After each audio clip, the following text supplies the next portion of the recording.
to the bottom teeth. It's like the side of a heart. Oh, it does look. Yeah, it does. And then we're going to curve around and do the same thing on the right side. There's our big bunny tongue. And then let's also draw the back of the mouth. We're going to draw the letter U right above the tongue. And on this side, we're going to curve around and then connect to the tongue.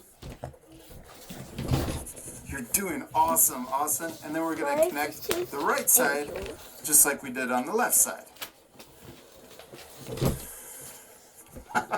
We did it, awesome. We finished drawing our bunny, but we're not completely done. What do we still need to do? Color it. Yeah, this part we're going to fast forward, but at the end you can pause the video to match the same color. Oh, also, we got to add some candy in here, and then also maybe a few carrots.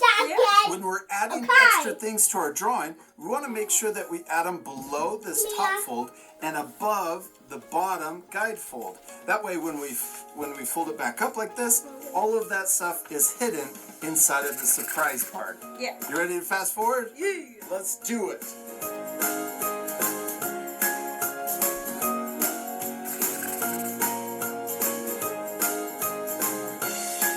Awesome, we did it. We finished coloring our Easter Bunny folding surprise. It looks really cool, all colored in. Should we show our friends what's inside? Yeah. Okay, on the count of 3. 1, 2, 3. Happy Easter! I love all of the extra things that you added.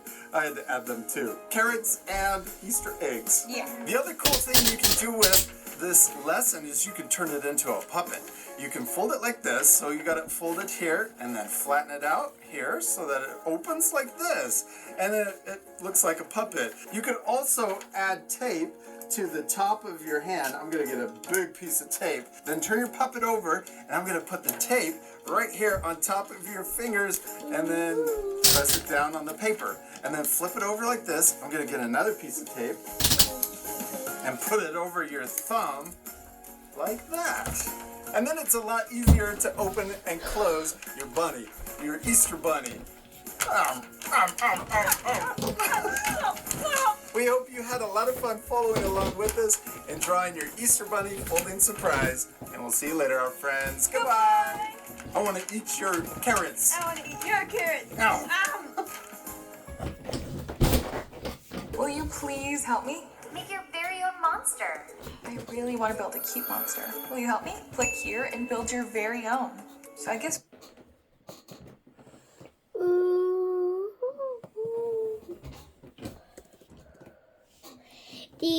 Carrot friends, thinking of drawing Happy Easter. Yeah, the words happy. Carrot friends, Sarah and draw Easter bunny. Yeah, it's a folding surprise Easter bunny. When you open it up, the bunny's mouth is going to be really big, and we could draw candy and carrots inside.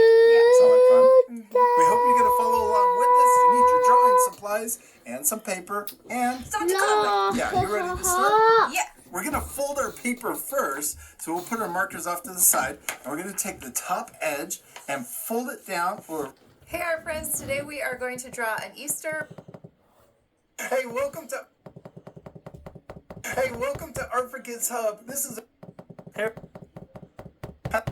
friends. Hello, Sensory. Today we're drawing a pizza.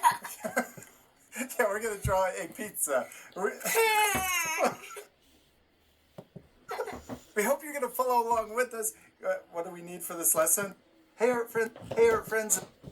Hey, art friends. In this video, we're going to show you 50 ways to...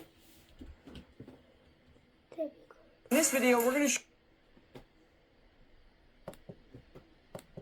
3 things about Korean schools that may surprise you. First, students in Korea clean their own classrooms. While there is cleaning staff, students take responsibility for tidying up their space after school. They usually sweep the floors, wipe down desks, and sometimes even clean the bathrooms, helping to instill a sense of responsibility and teamwork. Second, everyone wears indoor slippers at school. No outdoor shoes allowed. As soon as students and teachers arrive, they switch into designated indoor slippers to help keep the school clean and comfortable. Lastly, many Korean universities have 24/7 study cafes. These cafes provide students with everything they need to stay focused, including book stands, lamps, chargers, unlimited coffee and tea, and even blankets upon request. Perfect for late-night study sessions. 3 things about Korean schools that may surprise you. First, Guys, I'm just going to go. And teachers over there. So.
No, this is not Coke.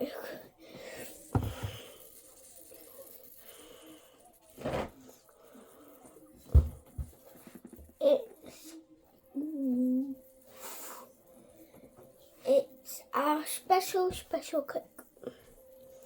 Well, it isn't called Coke, it's called Deep Pull. A Deep Pull's kind of like Coke, and it looks like Coke, and it tastes like Coke.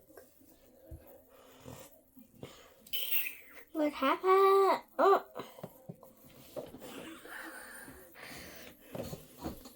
Steve is carrying the entire Minecraft movie. Here are the top 5 funniest Steve moments. I'm gonna push it on home with this water bucket! Release!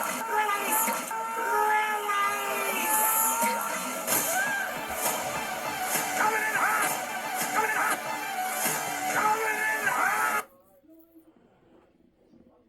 Robots are becoming more and more like Robots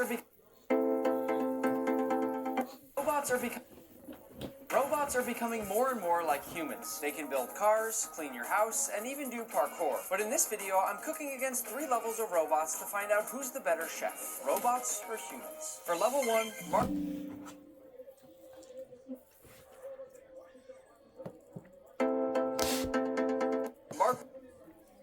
Cheap family holiday hacks, this way! We get it, the post-Christmas lull is here, but the kids deserve a getaway. We've got the booking hacks and budgeting tips you need. And the best one? There's up to £300 off right now in the TUI sale. TUI, live happy, atoll protected.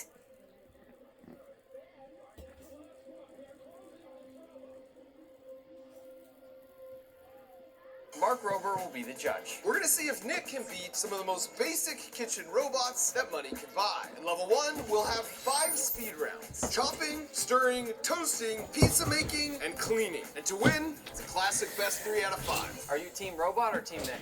I mean, of course I am team robot. For this first mini round, we'll be testing chopping skills. And in the robot corner, we've got the RoboCoo. It's basically an extremely powerful food processor with a couple of googly eyes to boot. I like putting googly eyes on my robots. Are you ready, Nick? Let's do this. Start.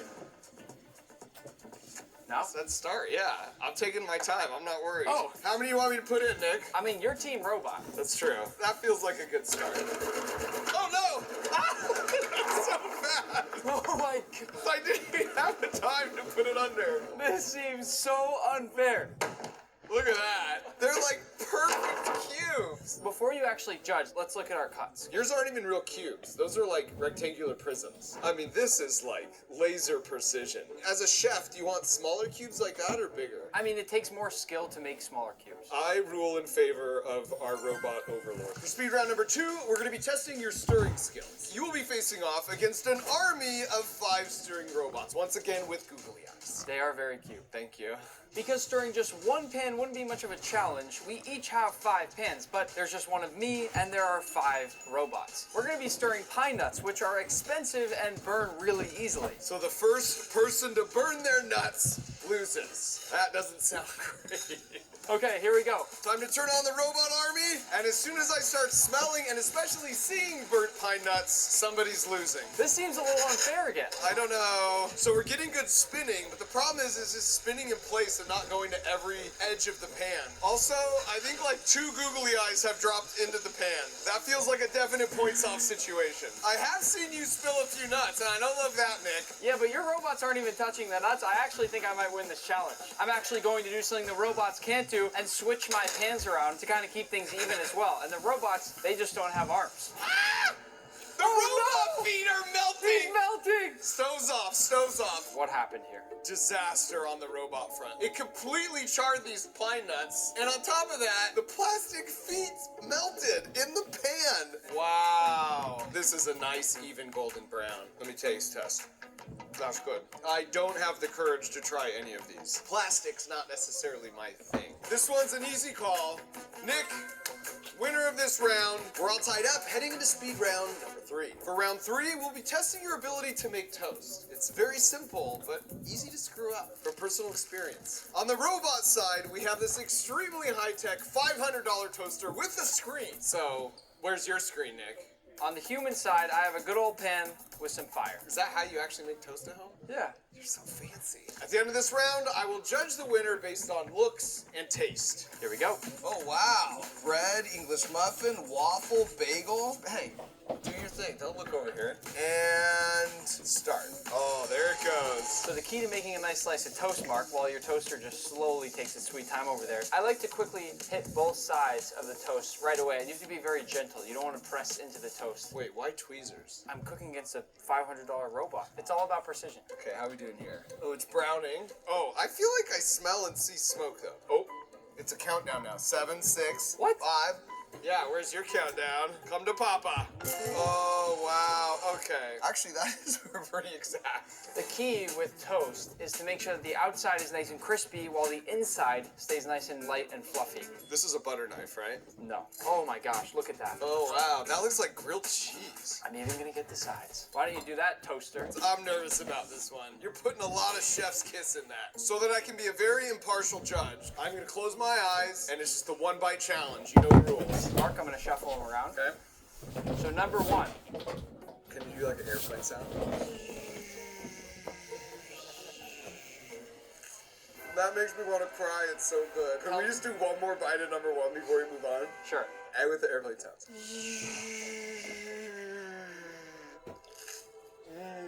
I didn't know toast could taste so good. Number 2. I'm not doing airplane. By comparison, this is just like a wet sock. Number 1 by a nautical mile. Number 1 was me. Wow, okay. Well, I finished eating this. The score is now humans 2, robots 1. For speed round number 4, we're gonna see who can make the best pizza. Man versus robot. And this is a doozy here. All I have to do is load in the sauce. Now I just gotta add in some cheese. Put my dough right there. I haven't even started. All right, here we go. It's scanning the pizza. Look at that laser scan. Sauce goes on. Now right here is where it's putting the pepperonis on. Seems super unfair. Wow, put that in the Louvre. I want to see how many pizzas I can make in the time it takes you to make one, Nick. I'm still just rolling out my dough. While I'm over here laser scanning pizzas. Not only are you taking forever, but you're also making a mess. Luckily, round 5 deals with cleaning up messes. Do you need any help? Do you know how to make a pizza? I do not. At this point, I'm just trying to finish my pizza before Mark makes... Number 4? Yeah. All right, well, you have exactly 40 seconds. I can do 40 seconds. Let's just do a little bit of olive oil. Oh, never mind. 0 seconds. done. It was done.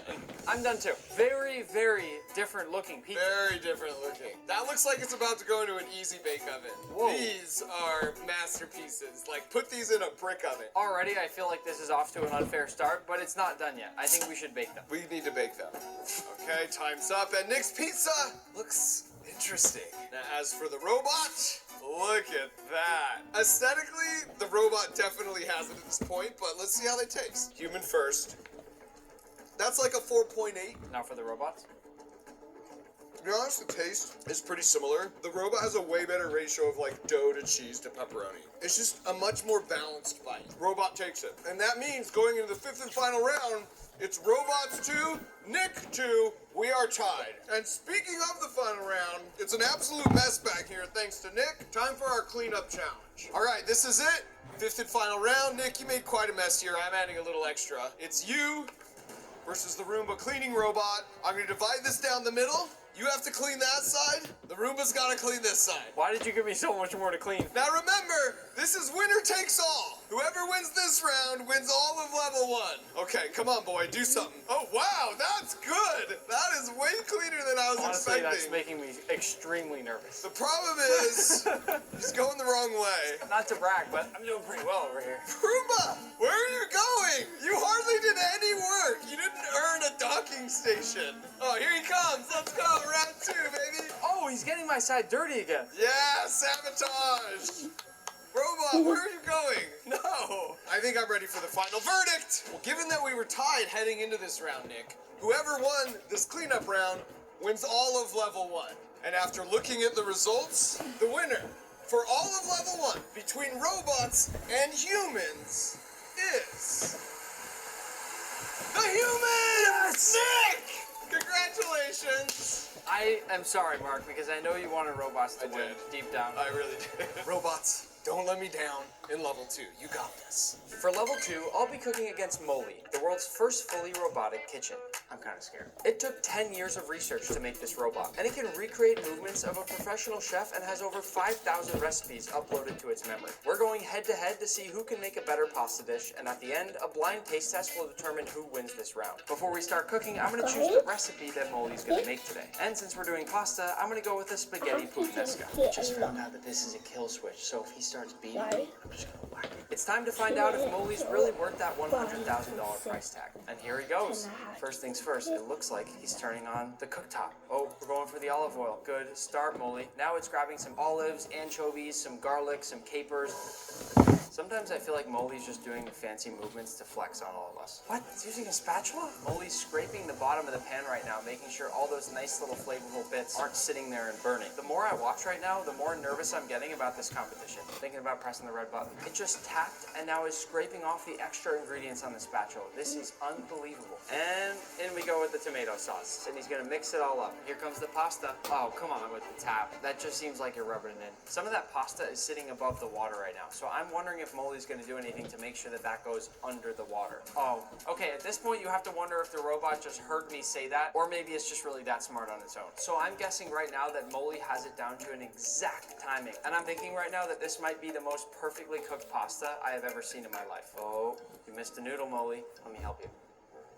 It's very well cooked. This here seems like the final step, just throwing in these herbs. So, after one last wipe of the spatula, it looks like the dish is complete. That was amazing. The only chance that I might have is if the judge picks up on that some of the pasta might be a little bit less cooked than the rest of the pasta. Molly didn't quite fully stir it all the way here, but I'm gonna help Molly plate it onto a nice dish so the judge cannot tell which is the robot's and which is mine. I'm going into this challenge a bit nervous, but for my dish, I'll be making an uni butter pasta. To begin, I'm starting out with this fresh sea urchin. Sea urchin tastes almost like butter, so it's gonna be perfect with our pasta. First, I'll add these to a small blender, making sure to use plenty. Then for a bit of acidity, I'll add just a touch of yuzu juice, and for a bit of color, just a touch of saffron oil. Now, because we want to make an uni butter, I'll take a few nice knobs of butter and add that to my uni. Once it reaches a nice, smooth and creamy consistency, our uni butter is done. Now, I'm actually going to cook my pasta a little bit earlier than Molly cooked his. I'll start by tossing a generous amount of salt into my pasta water, and then in we go with some fresh homemade pasta. You hear that, robot? Homemade pasta. I'll go in with a bit of pasta water to a new pan and then drop in a nice few spoonfuls of our fresh uni butter. We'll mix this together so it forms a nice sauce, and then in goes our pasta. I know robots aren't supposed to be able to feel emotion, but I have a feeling Molly's scared right now. I'll add in my pasta, nice and tight in the center of my plate, then finish with a nice drizzle of herb oil, a few pieces of fresh sea urchin, and just a few nice microgreens. Time to see who wins. After a bit of plating help, here's the robot spaghetti puttanesca, and here's my dish, an uni butter pasta. The way they're plated, the judge shouldn't be able to tell who made which dish. Harrison will be the judge for our blind taste test. Oh, damn. I'm being honest right now. I have no clue which one's which. I'm gonna start with the uni butter pasta. I've never had uni, by the way, before, so this is like a first time for everything. That is insane. Puttanesca. Here we go. This is good. I'm just trying to figure out how's a robot sliced olives, put capers over, but then how have we got uni over here? I'm so sorry if I get this wrong. I think the robot made the uni pasta. I'm gonna say the puttanesca tastes better. That's made by the robot. No, it's not. I'm so sorry.